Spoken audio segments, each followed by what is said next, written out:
Up? Welcome back to another episode with John and Jim. I'm Joe. We're going to break down a slew of information. We're going to talk about some Yankees, some Red Sox, free agency news updates that's been going on with the teams, the big signings that have happened, huge news down in Houston, a lot of things unraveling there. That's going to be interesting to see what takes place with that. We're going to get into that. What does that mean for Deshaun Watson? What does that mean for his trade to the Jets potentially? Very interested in breaking that down. So we're going to kind of go through everything today because there's just too much to cover. So please, as always, hit that subscribe button. We've kind of gotten a little latency there in our growth. We've been stuck a little bit. So please, if you're watching this, hit that subscribe button. Join us every week. In the chat specifically, drop your thoughts on all these topics and let us know what you're thinking as well, because that's what makes this fun.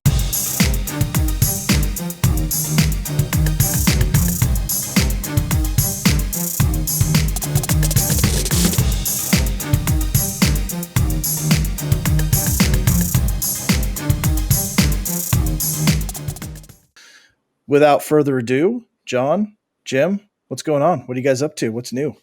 What's up? Shani, hey, real quick, guys. I want to say hi to my niece, Olivia. Olivia, I'm wearing your shirt, Knucklehead. There you go right there. Look at that little girl right there. She's putting up a good fight right now. I just want to say, Olivia, I love you, proud of you. Keep fighting. And I can't wait to see you, to take a little selfie together. And, of course, call you a Knucklehead. But I love you, sweetie. Love you a lot. Keep fighting, girl. Nice. Very good. Yeah. So Olivia, I don't know you, but we ordered some of your gear there, a couple of shirts and bracelets are heading to New Jersey, and you're in our prayers, and keep up the fight. Yep. We'll be here for you. Absolutely. Yes. Stay strong, keep fighting, and get better. Thank you, guys. Yeah. So with that, what do you say we open up with some baseball? It's been a little bit since we've talked about baseball, so a little bit for Yankees fans to get excited about last 5 hours or so with fans in the stands, right? I mean, that's awesome. Yep. I'll tell you, I mean, you're so into the football season, but man, once baseball spring training starts and you start thinking about summer again and vacations and barbecues and it's just exciting when it gets to be this time of the year. And now hearing that, New York is doing 20% for New York, Yankees and Mets, be able to go to see some games this year, I hope. And, so far in spring training, the Yankees are looking good, right? 12-4, got an 8-game win streak. They seem like they're winning every night now. A lot of stuff happening. What? Well, hey, I'll tell you, I'm going to tell you something. What really surprised me, I mean, I expected that, but for Boston to be 9-6 with like a plus 23 with nobody on the team, I don't know what's happening with that. Maybe it's the Cora effect is what it is, my friend. Is that what it is? Cora effect. Wow. I was surprised to see the Red Sox above 500, but hey, it is spring training, so I don't know how much I could, take exactly. into that. But no, the Yankees look solid. I mean, it's exciting to see them back on the field. Yeah. Yeah. So there's. Go ahead, Joe. Go ahead. I was going to say there's a couple players that have actually done a pretty good job standing out, and you're one of your absolute favorites, right? Yeah. He's looking damn good. Giancarlo Stanton. Yes. Right. I mean, 120 mile an hour missiles. Yes. The Frenchman. Yeah. I mean, this guy is like an enigma, right? He's doing great. It's like just nice and easy. Just go nice and easy through the season, and let's see if you can make it through, you and Judge, and we'll have a great year. I mean, DJ's lighting it up, and there's been some solid guys, and really the lineup is pretty much set, and there's a couple of guys in flux. Jay Bruce has been making a case for making the bench. I mean, last year in the playoffs, we had to call Mike Ford in to bat in a key situation. In the old days, we had, Chili Davis and Darryl Strawberry and David Justice. Now we call Mike Ford, who's batting 120. No, we can't. It can't be that, right? So we need like a Jay Bruce that can pop one out of the park when we need a big hit in the clutch. So I'm excited to see how the rest of it shakes out. I mean, for the most part, the lineup is solid. Now it's just going to be who's going to round out the rotation. I think the top four, Garrett Cole and Corey Kluber and Jameson and Montgomery, are locked in. Then you had, Herman, and you got Devi Garcia, and you got Michael King that can round it out and pinch in, and even like a Chad Green that can fill in on a emergency start or something. But the bullpen looks solid. The starters look solid. The bench, Brett Gardner's back. Clint Frazier's going to be out in the outfield with Hicks and Judge. Yeah, I mean, it's a solid team up and down, division winners for sure. I think John was going to say that. Sorry for taking your thunder there. No, probably what I was going to say, because it's been like 5 minutes ago. So all I'm hearing is wah, wah, wah, like the Charlie Brown teacher. Let's not get too excited. Teams are facing AA pitching right now to see what they have, maybe a little bit of AAA pitching. Mm-hmm. But yeah, the Yankees do look good. They have won 8 in a row. But the Sox, I mean, kind of like what you said, like I said, before spring training kind of started, I'm not worried about their offense. I think their offense is going to do very well. Some Sox news. Hey, LeBron's coming to Boston, not on the Celtics, but as part owner of the Fenway Group. So, that does include what the soccer team, the Red Sox, the NASCAR stuff. So, but it's exciting. And Joe and I were talking before, and I love the energy that LeBron's going to bring. I still think he's the third best NBA player ever in my era, anyways, besides Jordan and Kobe. That's just me. We can save that for another show. But that's just me. But the fact is, everything he touches is gold. Everything he touches. He builds the schools. They all work out. I mean, class act guy. I mean, I can't take away the fact that, for somebody that was hyped since he was, 14 years old in high school to now, there's never been anything on that guy. Never. He's just a class act guy. And I'm thrilled. I am absolutely pumped to have LeBron to be part. A very minority owner, but I'll tell you what, hey, kick those other guys out, take control of the team, get that new blood, get people excited about baseball again, because I'm sorry that the young kids today, baseball's not a priority, but the second they see LeBron affiliated with a baseball team, man, that's going to be huge for all of baseball. Yep. And who knows what that's going to propel for other people to try and get into ownership and stuff, like Jeter down in Miami, keep this going. Maybe Jordan, get some of these big name guys to actually stop pumping up baseball, besides John Henry for the Red Sox, who doesn't even know what baseball is. I hate to say that, but my God, it's terrible. But that's just me. To your point, even like Mahomes, right? Mahomes bought into the Royals, right? Yes, part owner of the Royals. I mean, so there's another one. You need to kind of bring that back. You got the football and basketball. If you could bring them back into the baseball, because summertime and the kids should be out there playing. I mean, you got to be playing ball. That's how it was when we grew up. Absolutely. It's part of summer. It's not summer without it. Summertime. Right? Oh yeah. And kind of like what Shaney brought up, Erod. What a great story. So the guy was going to be the number one last year after Sale kind of went down, gets struck with COVID, had the heart problems, didn't even know if he was going to recover from it. He comes back. He's the number one. He's looking good all spring. He's pumped up. Now, my biggest problem is not Erod being number one. I absolutely love it. If Evaldi was on number 4 or 5, I'd be really happy right now. Yeah, he's on number 2. You're not going to complain about him at 4. No, I'm not going to complain about him at 4. Definitely won't complain about him at 5. So we're going to be in. Oh, my bad. I thought you meant for the draft time, brother. I'm sorry. Here, hold on. Let me text you real quick. Right. We're on right now. Sorry, Trevor Lawrence Simmons, but we are on, and you are on live as well, my friend. And it sounds like the notifications are working again. Yeah, finally. Okay, so, but yeah, super pumped about Erod. He's going to be a number 1 for us. I think he's going to do great as long as he can stay healthy.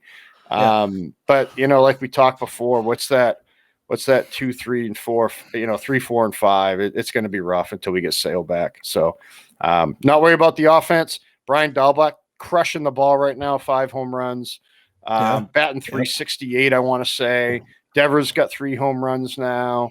Dahlbach hit a granny yesterday against, I want to say Tampa. So mid-season form already for some of these guys. So let's hope they can keep doing it against, major league pitching instead of AA. Oh yeah.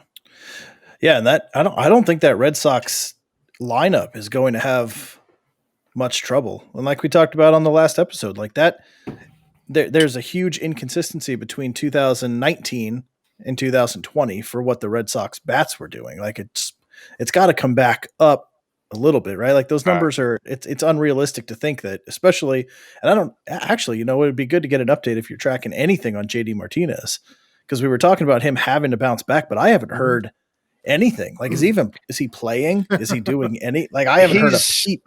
He's batting like 200 right now. I think he has a couple home runs, nothing big. I don't know how many at bats he's had. But you got to go easy. But you got to go easy because it is AA pitching, right? I mean, it's AA and AAA, so you can't expect them to do too much. Hey, he may be swinging at bad pitches just to get swings in. I don't know. Oh, okay. You like that? I'm always going to defend. I guess always going to defend. You could try. You could try and go somewhere with it if you want. Always, man. Always. But yeah, I'm not worried about the offense. It's the pitching. I wish we could have got pitching for Benintendi and then, maybe traded JBJ last year if you knew you weren't going to sign him, to one of these teams that was in contention and basically steal a couple pitchers off of, the Dodgers or Tampa or New York, a team that was going to, do something. And it just didn't happen. Right. I don't know. I mean, even sign Lester back. I would have been happy with that. I really would have been happy with that. I agree. I think they will do better with Cora. No, but you see why? Because he's going to know what pitchers are coming. Yeah, I agree with you. That's what is it when you knock means curveball? Is that what it was? Or knock bang, okay, bang on a 3 knocks is a slider. Oh, okay. 3 licks of the lollipop is a curveball. Dina, that's so last year and the year before and the year before that and the year before that. Okay. Right. And the year after this. And the year after this. But he's consistent. He's consistent. He'll find a way. I'm a Cora fan. I don't condone what he did. I think it's Bush League, but I mean, I don't know. It is what it is. I'm glad we have him. I like the guy. I was actually, like I said before, very surprised that we went back to him after that. So very surprised. I was surprised too, but after the performance you put up, what else are you going to do? Exactly. I mean, nothing. Nothing. You're going to go after Cora. But for your pitching, I mean, Erod was out all of last year with the surgery, right? Yeah. So if he had that going on, or I thought he was hurt. Didn't he have like surgery or something? No, he had a heart problem. Yeah, that's right. With COVID, yeah. So if he's back and healthy, and you get Chris Sale back and healthy, that's a nice one too because he's looked really good this spring. So if you've got a nice 1-2 and you get mediocrity out of Evaldi, that's something, right? I mean, it's something to look forward to. And if the bats can do enough damage, they can cover 5 runs, 6 runs if they're that hot. And then the Yankees better watch out. Tampa better watch out because that whole division outside of Baltimore. Yeah. And Baltimore, I think Baltimore's got a couple more years because they've been drafting kind of like the Astros. Baltimore's been drafting high the last couple of years. So they're acquiring some nice pieces in the minor league system that is going to come up in 2 or 3 years and really be a force. They're probably going to suck again this year and get another top 5 draft pick is what I'm guessing. But then I think you're going to see them doing the same thing Seattle's trying to do right now and what Houston did before that and really start taking off. So that AFC AL East division is going to be football in the mind, man. It's going to be insane. And we talked about it last year with Toronto. Like the young talent that's on Toronto is exciting. They're fun to watch with Biggio and Bichette and Vlad Jr. there, which is crazy to think like those 3 are the sons of Hall of Fame baseball players all playing together and all looking outstanding. So that AL East is fun, man. I am, as much as that I don't root for any of those teams, it's going to be such a blast going through this season, a full season with that loaded AFC East. AFC East. I said it again. Jesus. AL East. I want to talk about Jets. I don't know if I you got saying, the man, Yankee you wanna banner right here. What do you? Come on. I was gonna say, you want to talk yeah. football? We can talk football, Joseph. I'm very excited for that. But yeah, I mean, there's outside of that, there's not too much going on in baseball, right? Like the next 2 weeks, we're really going to see. I think we're coming into the end here, so you're going to see more playing time, better pitchers. They're not going to be experimenting with their pitches and trying to do stupid things. So this is really, these next 2 weeks is going to give us a really good glimpse of what this season's going to look like, who's really going to contend, who's just, like you said, teeing off on minor league pitching. So huge differences there. Shane, I got to agree. At least we do have some names on the team. At least they were starters at one point. That's fine.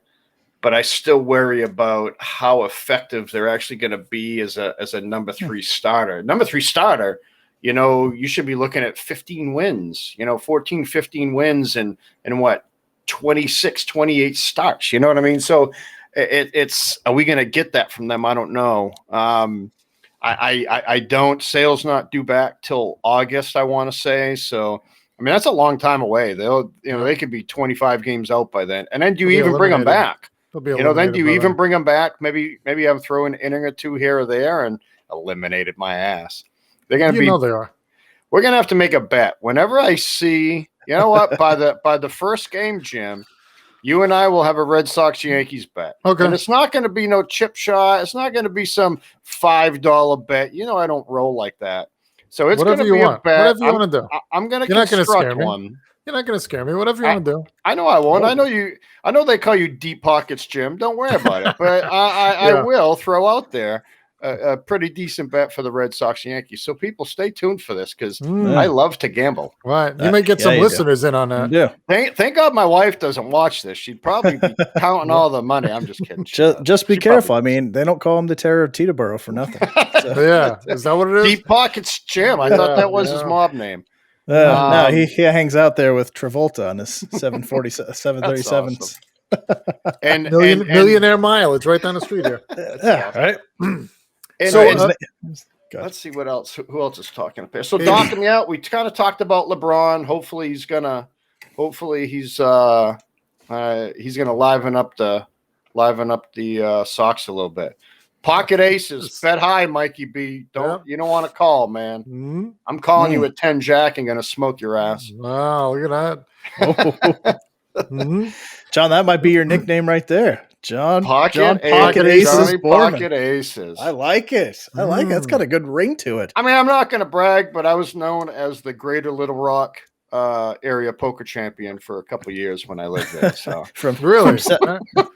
good for you. That was the 1979 underground Little Rock poker champion. Right. On the next show, why don't you bring your trophies out? We won't. Look, Jim, undergrounds don't give trophies, man. Just money, just cash money. Money and broken envelopes. Fingers. Yeah, money and broken fingers. A lot of broken fingers. So Dina said that was one of the bets you were talking about. Would the Red Sox finish behind the Orioles or not? Orioles are going to be in the basement. Red Sox are going to be 4th, right? No, they're not. They're going to be 3rd. No. Dina, I'll take that with you too. I'll tell you what, the Red Sox will finish above Toronto. Oh, above Toronto. Damn. Yeah. Damn. But now they're finishing 2nd or 3rd. No. So we're talking about Baltimore in the basement, Tampa, right? Yankees, Tampa. Boston. Hold on. Let's slow your roll there, Jim. Oh, he's saying Tampa. We don't know. He's saying Tampa won. But so right now, so I agree the Orioles should be in the basement. It seems like Dina's thinking that it's going to be either probably Yankees, Tampa, Toronto.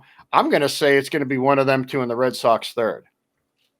So you're saying Yankees, Tampa, Boston. I won't say Yankees first, Jim. I won't say that. I'm going to say Tampa, Yankees, Boston. Okay. That's what I'm going to say for now. Let me see if something transpires.